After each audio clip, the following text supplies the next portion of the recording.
হ্যাঁ, এই দেখো তোমার এটা কি পার্সেল এসছে, নিচ থেকে নিয়ে এলাম। আর কি অর্ডার দিয়েছো তুমি আবার? আরে এটা অনেক দিন ধরে আসার কথা। এটা মানে সেটা কি? এবার দেখি কোনটা এসছে। আমাকে তো বলছো না কিছু। এটা খুলেছিলে নাকি ওপরটা? না হ্যাঁ, খুলেছিলাম। না, নাই তো, এই দিয়ে গেল। কি সুন্দর। কি দেখি? বাহ, নিশ্চয়ই ঠাকুর ঘরে লাগাবে। ঠাকুর ঘরে লাগানোর জন্যই আনা হয়েছে। কারণ একটা না দুটো? তিনটে ছিল তো একসাথে।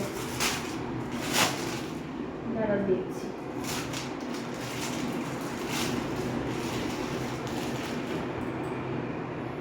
দেখাও তিনটে দেখি। এই যে এটা তো একটা, কিন্তু খুব সুন্দর বলো। হ্যাঁ। এটা আর এরকম হচ্ছে দুই পাশে থাকবে, যেরকম ইচ্ছে দিতে পারবে এরকম। আচ্ছা আচ্ছা আচ্ছা, বাহ, খুব সুন্দর হয়েছে। না সত্যি ভালো লাগছে কিন্তু বলো, এই যে এটা রাধাকৃষ্ণের এই হ্যাঁ, ছবিটা হ্যাঁ। খুব সুন্দর।